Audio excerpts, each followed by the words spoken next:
Easier.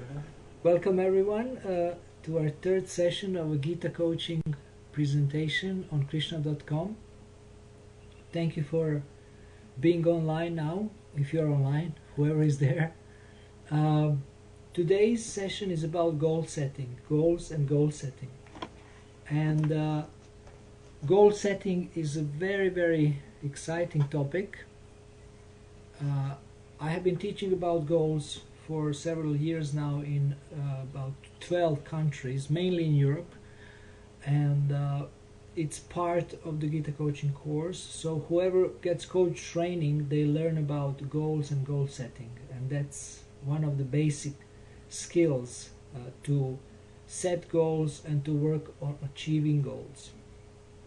So goal setting gives many benefits, but there are reasons why people don't set goals.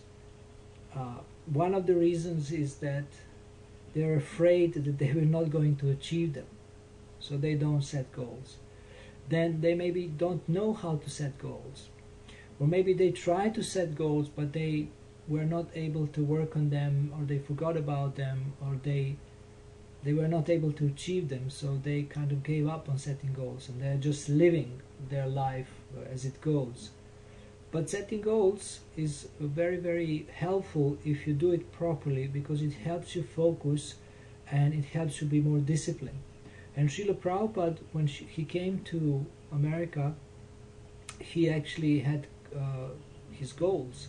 He wanted to preach Krishna consciousness, he was clear about that, and when a train conductor asked him about his vision, he said that only time is separating us from many temples and many devotees. So he had a clear goal to make devotees, to preach Krishna consciousness, and also to translate books and to make books and to distribute books. His goal was to follow the instruction of his spiritual master, or instructions. So if you look into the lives of all successful people, whether they are devotees or they are not devotees, these people have goals, have clear goals. They know what they want. Therefore, clarity is essential for success. If you want to be successful, you have to be clear about what you want. If you don't know what you want, even God cannot help you, because what will you ask Him for? You don't know what you want, so you will not be able to ask Him, I want this, please help me. You will not be able to pray, please help me attain this, and like that. So in Krishna consciousness, we try to set Krishna conscious goals. And Srila Prabhupada mentions goals in Bhagavad Gita in many places. He mentions how disturbance in life is due to a want of an ultimate goal. So we have to be very clear about what are our goals. Then Srila Prabhupada also says that our goal is Krishna, and we are teaching Bhagavad Gita as it is. So our ultimate goal is pure love of Krishna, but then there is sub-goals that we want to achieve before we attain that highest goal. And acharyas have also given us different stages and steps, and they also can be considered like sub-goals. Like Srila Rupa Goswami explains different stages. Adau Shraddha, Sadhu Sangha, Bhajana Kriya, Nishta, Ruchi, etc. Anartha Nivriti especially very important.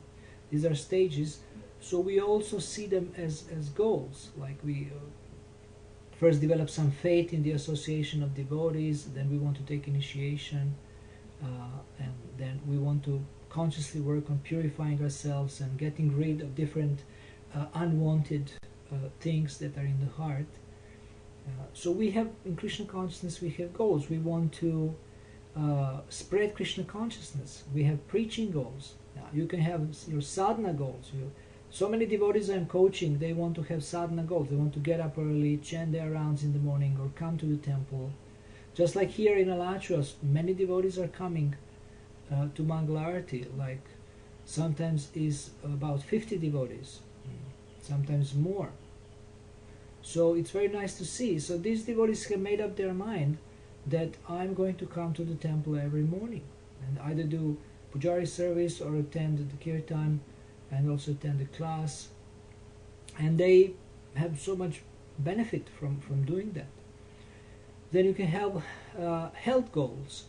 How do you want to deal with your health? Do you want to exercise? Do you want to dance in the kirtan? Do you want to have a good diet and avoid things that are not good for your system? So what kind of responsibility you are going to take for your health? So these are health goals. You can have relationships goals. What kind of relationships do you want to have with devotees? Do you want to have loving relationships, or you want to keep distance, or you want to avoid certain devotees, or you want to more closely and more deeply associate with certain devotees? So clarity about all these goals is very, very essential and very, very helpful. Then of course you can have service goals. What kind of service do you want to do? What kind of contribution do you want to make? What kind of legacy do you want to leave? So one has to be clear, what is his calling? What is his dharma? What is it that you want to do? What is it that you want to put your heart into? If you like to do something for Krishna, this is the area where you can actually try to set goals, because these goals will be very exciting for you.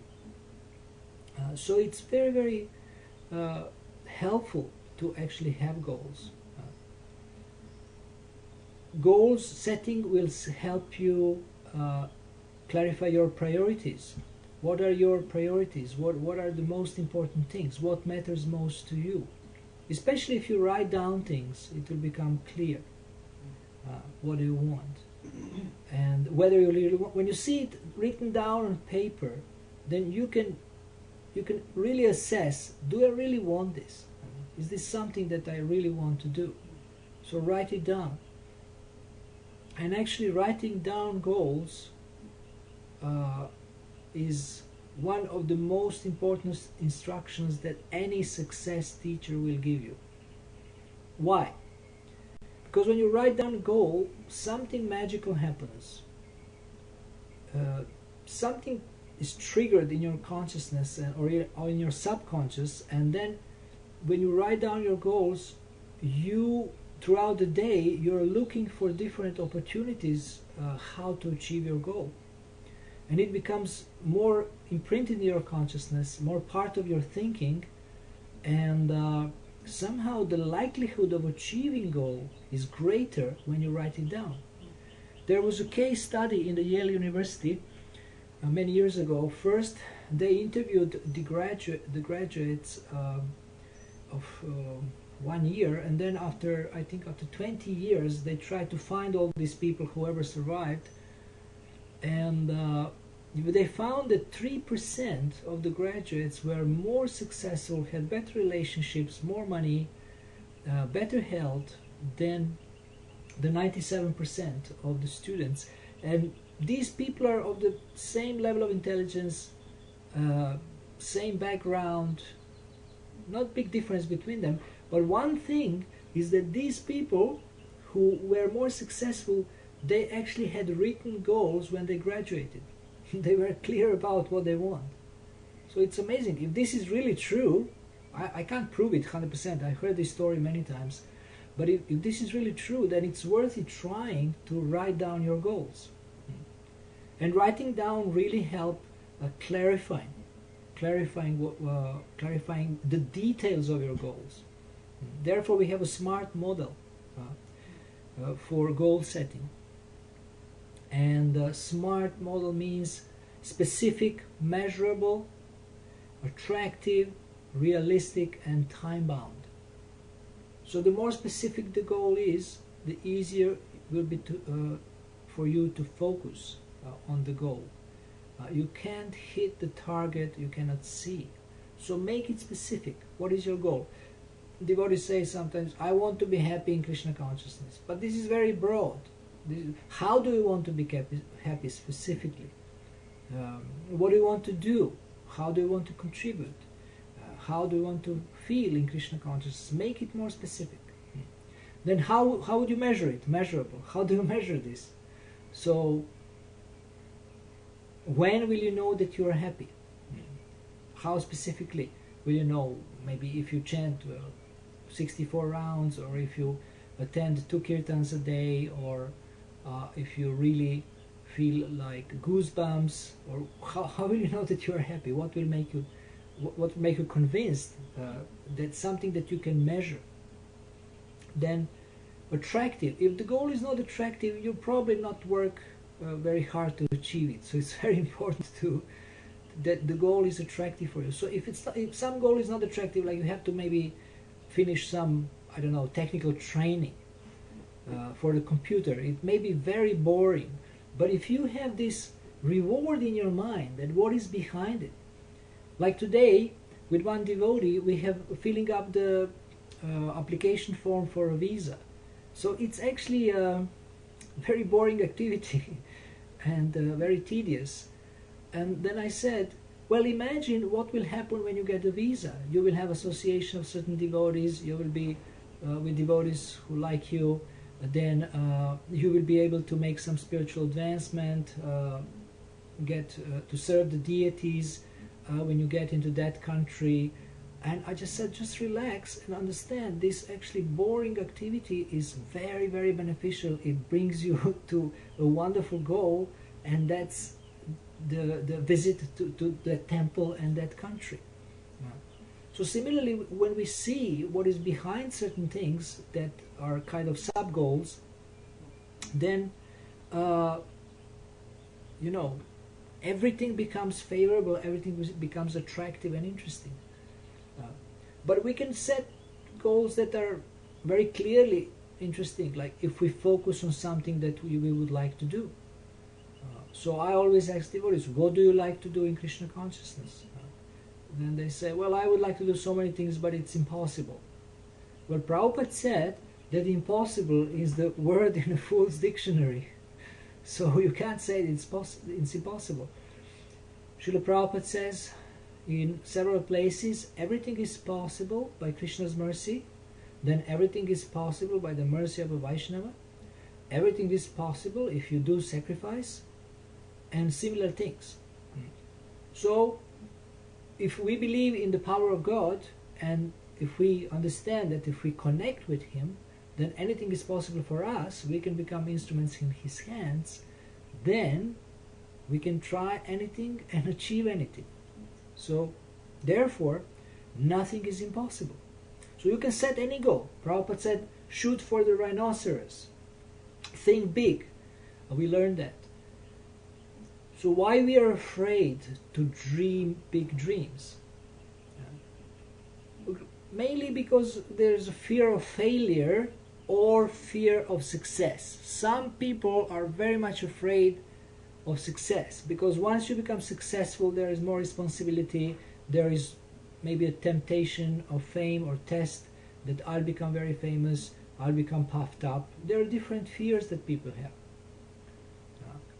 But if you don't try anything, then you have already failed 100%.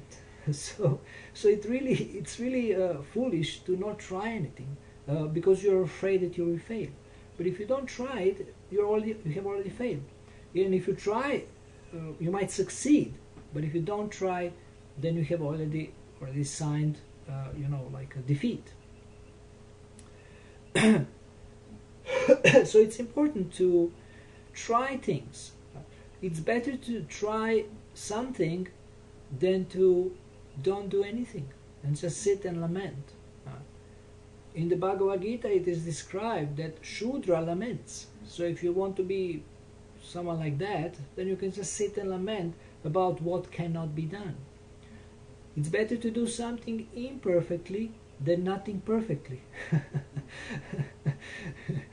We always think, well, if I can't do it perfectly, I'm not going to do it. Why? Because I'm such a big devotee, and then my reputation will go down. But if you don't do anything, your reputation will not exist at all, because you will not be achieving anything. So it's very important to try something. Start anywhere, go everywhere. You can start anywhere with anything. Start with small things, small goals. Today I posted on the Facebook about the trim tab. Trim tab is a small rudder on a boat. And by moving this small rudder, you can actually completely change the direction of the boat. Like 90 degrees, 180 degrees, whatever you want. Slowly, slowly. So I'm teaching devotees to be a trim tab in their communities or their families. So try to be a small scale change agent. Start with little things. Start with small goals. Okay. Build relationships with people, build trust, and then your positive influence will actually increase. There is so many excuses why not to do things. Like, for example, oh no, the power is and money is in the hands of the leaders. Well, this is a first-class excuse. Even if you don't have money, don't have power, you can actually start to increase your circle of influence, positive influence, or Krishna conscious influence. Srila Prabhupada didn't have anything when he came to America, and gradually he built up everything with his patience, persistence, faith in Krishna and his spiritual master. So we can follow in his footsteps. Srila Prabhupada is an amazing example of persistence, which is considered to be one of the top success principles in this world of teachings about success. And even some of the world experts in success and leadership have analyzed Srila Prabhupada. They have read, actually, Srila Prabhupada's Lilamrita. They have studied his life, and they have concluded that this man actually has been following the top recognized principles of success. So even from the professional point of view, even from the mundane point of view of success, Srila Prabhupada was recognized how he was following.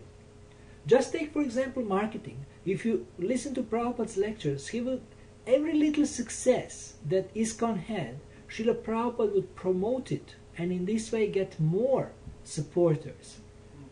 He would say that we are distributing so many plates of free food, we are distributing so many books, and people would come forward because everyone wants to be with successful people.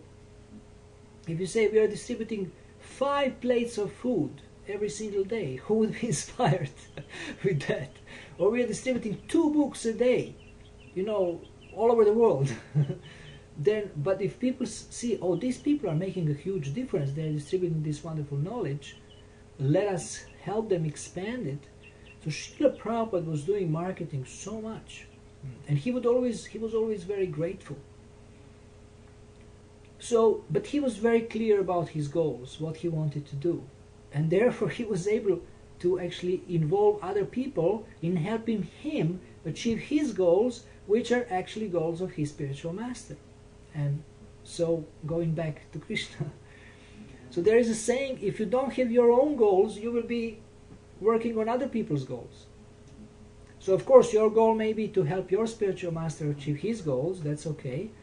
But if you don't have your own goals, then you will work with some boss whose goal is to make money, and you will not be happy.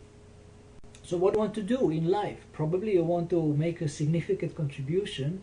You want to leave a legacy, or leave something behind you before you leave your body, and make a difference in the community of devotees or in the world, preaching, helping devotees succeed, or helping people join Krishna consciousness. And goals can be set in these areas. Maybe you want to do wonderful deity worship when you're really excited on feeding people with prasadam. Or maybe you want to help people find meaning and purpose in their lives by teaching them, or by doing life coaching for people, and help them come closer to Krishna. So there is so many things that you can do. But you have to become clear, what is it that you want? What is your dharma? What is your calling? What is your voice in ISKCON or outside of ISKCON? So unless you try, you don't know what you can do or what you cannot do. So my recommendation is, try something, try anything, and see how it works. I'm sure something will work. Something will work. And if possible, try to do things that you like to do, where you can put your heart into, because then you'll be able to fire up people, because people can feel when somebody is enthusiastic about something. So if you're enthusiastic about something, it will be contagious. It will actually attract people. It will be like a virus, and they will say, well, this is very interesting, let me try to help this man or see what he is doing. When you set goals, one important point is positive language. Why? Because when you phrase your goals to be positive, then actually you create a situation where you can focus on what you want, not on what you don't want. Experts say that this is very important. This is also how it gets imprinted in consciousness or is subconscious, and it also helps you focus on your goals. So positive language, very important. So like you can say, I chant 16 rounds of Hare Krishna Mahamantra every single day, first thing in the morning, without interruption. This is a wonderful affirmation. They call it affirmations in the professional world. Positive statements. So in our scriptures there is many positive statements that can be used as spiritual affirmations. Like there is one verse in the Chaitanya Charitamrita which says, I am the servant of Lord Chaitanya, I am the servant of Lord Chaitanya, I am the servant of Lord Chaitanya, and the servant of his servants. So if you repeat this as an affirmation, your Krishna consciousness will go up. Simple verse, which is a very positive present tense statement. So if you repeat these things, of course, one of the also top world success teachers said an amazing thing. I discovered it in one of his tapes. He said that the highest form of affirmation is a prayer. I was really surprised to hear this from him, because he rarely mentions spirituality or religion. But he said the highest form of affirmation is a prayer.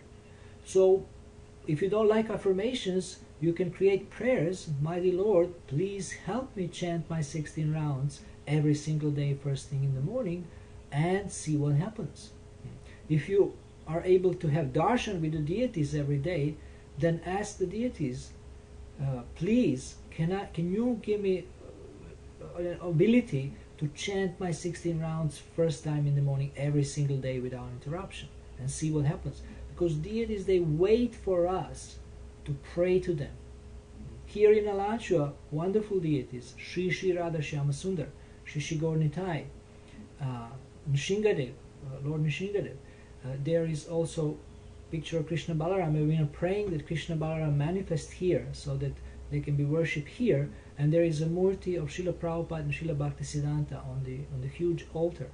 So you can pray to all of them, to some of them, you can choose, and they wait for us to pray for them, for help, and to give us, to empower us to do our service, to be successful in our sadhana and to preach Krishna consciousness.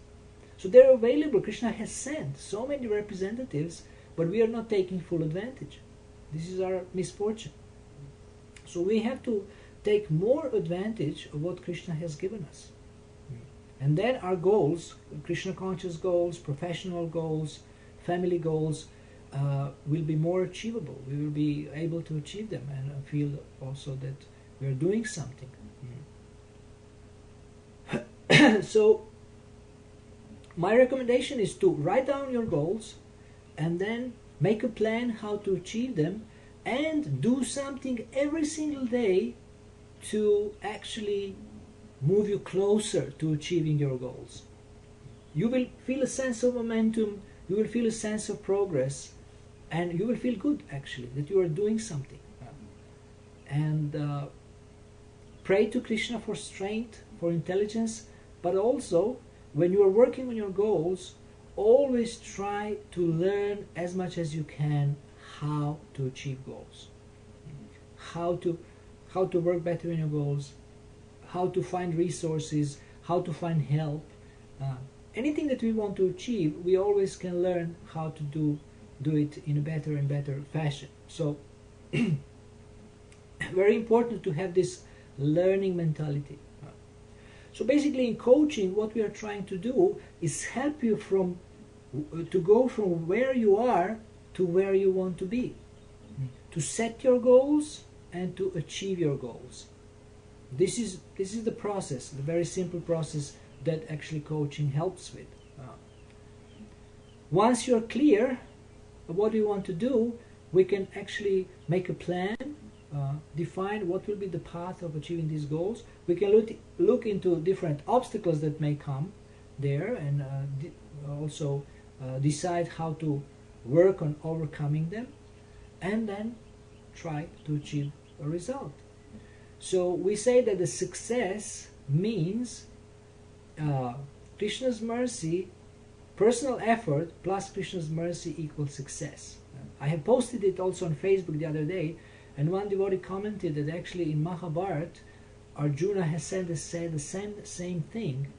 He mentioned personal effort, Krishna's mercy, and there was something else, I think something decisiveness or something like that. I don't remember exactly the third one, but it's a very, very similar point, that this combination of personal effort and Krishna's mercy will ensure our success.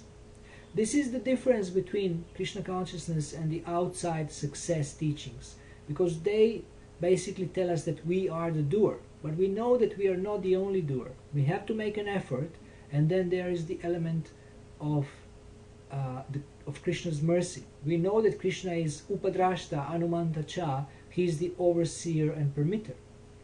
So we always depend on him. And we make sincere effort, and then the results depend on him. So our goals will be achieved with the help of Krishna, but we have to be clear what we want, make a proper effort, pray to him for mercy. And of course, ideally speaking, all of our goals are very Krishna conscious and very pleasing to Krishna. So these are some of the things that goal setting brings as benefits. And now if you have any questions, we have about 15 minutes. If you have any questions, I'm happy to answer if you can focus specifically on goals and goal setting. But if you have any questions also from our previous sessions, we spoke about 10 qualities of a life coach, and I gave an introduction to coaching and explained about the benefits and how it works. Then you can also ask.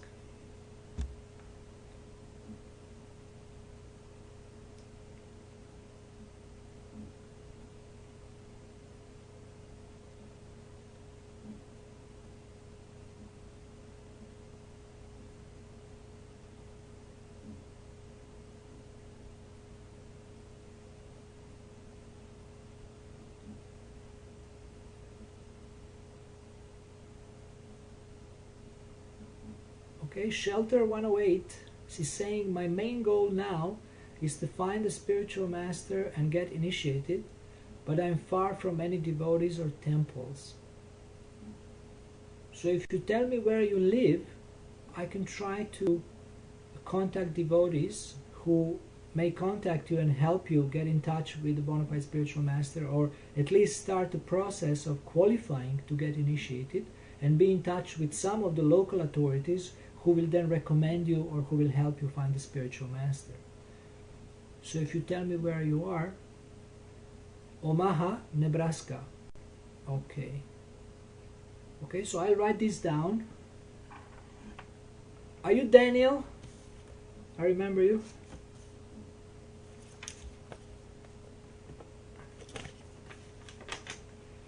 Omaha, Nebraska.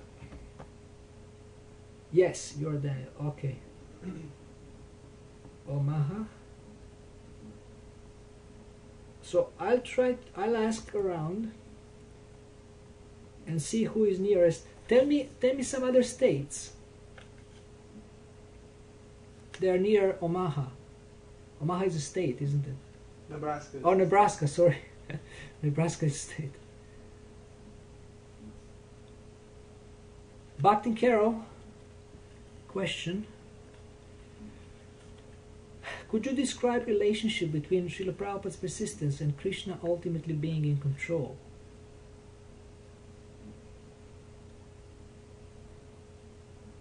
Okay, Shelter 108 is saying Iowa, Missouri, Kansas, Colorado. These are the states around Nebraska. Okay, so that's very helpful. Let me see. I just have to write this down.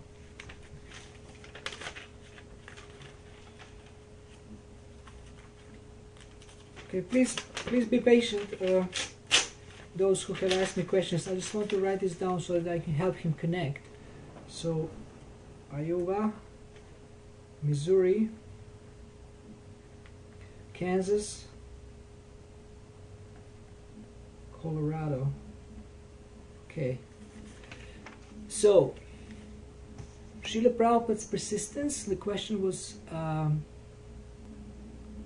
relationship between Srila Prabhupada's persistence and Krishna ultimately being in control.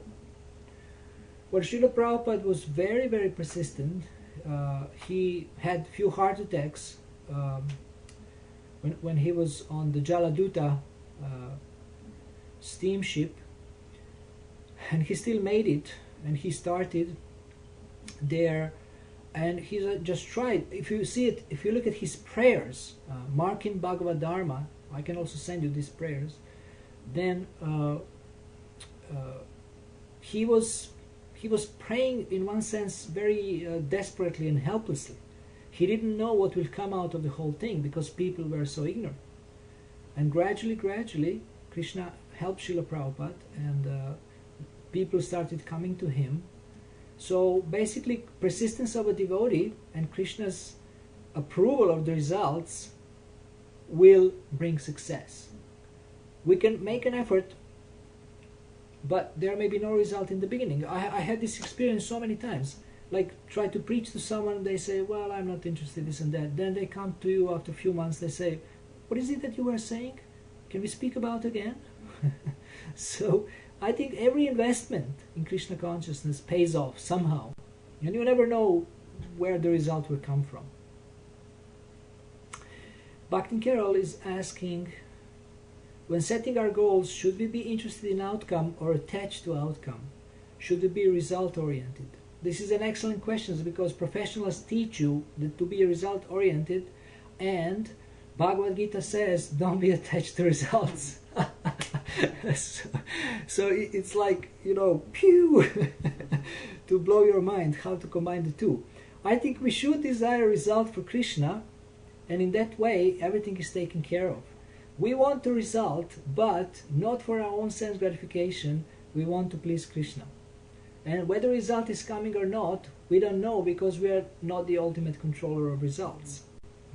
So we should be interested in the outcome because we want the outcome that will please Krishna. So definitely we should. But we shouldn't be attached to results. Is that okay, Bhaktin Carol?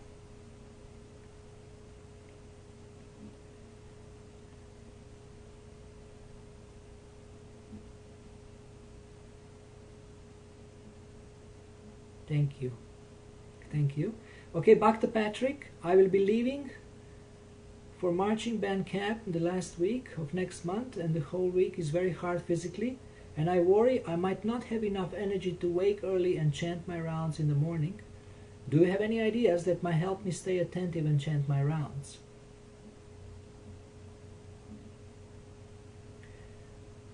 To stay attentive when chanting your rounds, it's very important that you are rested. So you have to see when to have enough rest, how to have enough rest, and then very important when you chant your rounds, then don't be interrupted. Go to a secluded place, go somewhere where no one will interrupt you. Don't entertain yourself watching the laptop, looking at the laptop or surfing the internet or whatever, but just go to a place where you can focus on chanting and do the best that you can, even if it's in 2 slots, like maybe morning 8, evening 8 or something, whatever kind of a break you have to have in between, but approach it very responsibly and plan it. Make it a daily goal. Make it as a daily goal that I'm going to chant my rounds during this travel very, very seriously. And then do your best to do it attentively. Bhakta Patrick, is that okay? Or any other sub-questions?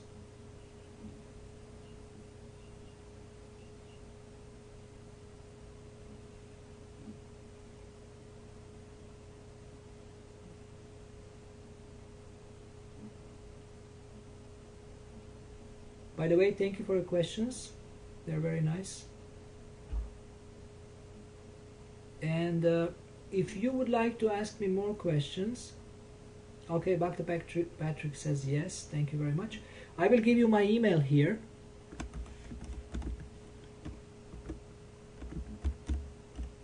And then also I can send you my links. You can also find them on my page. I don't have a link at the moment, but it's Gita Coaching, Helping Devotees Succeed, where these broadcasts will be stored. And there you have all my details, my Facebook, Skype, email, blog, website, so you can contact me through these. You can tell them that they can go to krishna.com/TV, and then they'll see Gita Coaching on the bottom. Okay, so if you go to krishna.com/TV, then you can see Gita Coaching at the bottom. Shelter 108 says, I'm about halfway through Bhagavad Gita as it is. What book should I read next? I owe Teachings of Lord Chaitanya, Nectar of Devotion, Srimad Bhagavatam, first canto also. Well, you have exactly the perfect library to read first.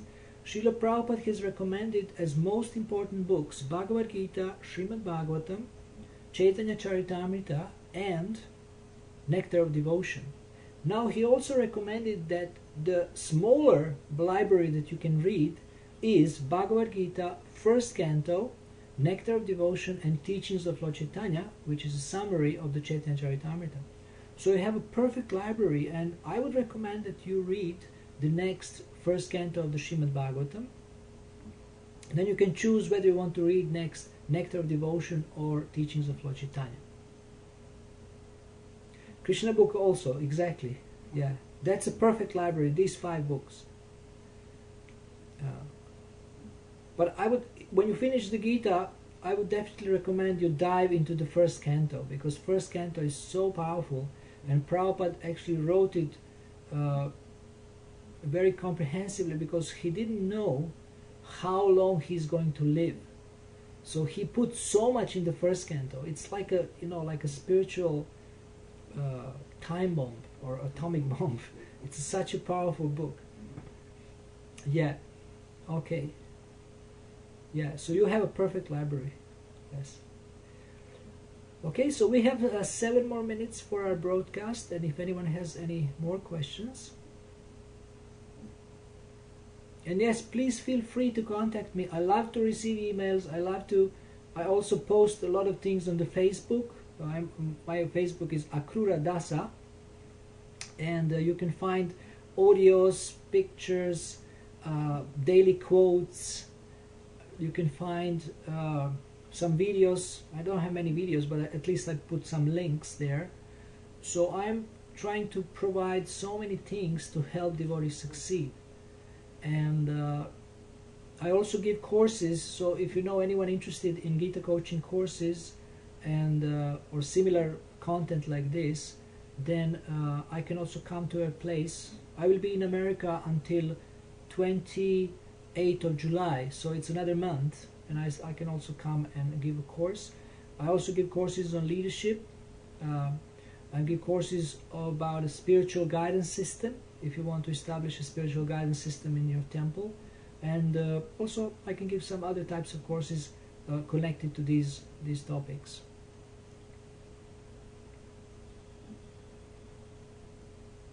Okay, so thank you so much for requesting me as a friend. I will respond to that if I haven't yet. Whole Bhagavatam, you were not able to afford. I'm getting a question about being married to a devotee and how to achieve this goal. I think this is a wonderful goal. I assume you're a lady, Gaia, and I think it's a wonderful goal to be married to a devotee in Krishna consciousness. How can you achieve this goal? Well, I think you have to associate with devotees. You have to associate with devotees. But if you want more details, I think it's better you write me. I just left my email there, akrura@pamho.net, a little bit above, and then we can discuss it more privately if you like. Is that okay, Gaia? Yes. Okay, so please write me, and then we can discuss it more privately and see what can be done. But I'm willing and ready to assist you in the best way I can. Okay. Okay, so we have 4 minutes, and if there is any other questions, thank you so much for being with us tonight. I'm really happy that devotees are watching and listening to these presentations, because I believe that they can help a lot. We can learn some different practical tools, and in the scriptures there is so many wonderful tools that we can use, and I'm researching and having other devotees to do this so that we can offer to you so many scriptural instructions and tools that you can very practically apply in your daily lives. Shelter 108, thank you for your comment. Very positive. Thank you.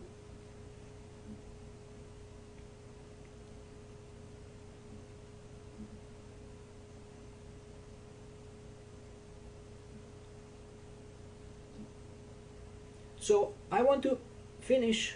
If there is any other questions, I will answer. But in the meantime, I want to give you a question to think about. What one great thing would you dare to dream if you knew you could not fail? I repeat. What one great thing would you dare to dream or do if you knew you could not fail? If you get an answer to this question as clear as you can, this can be the beginning of your success.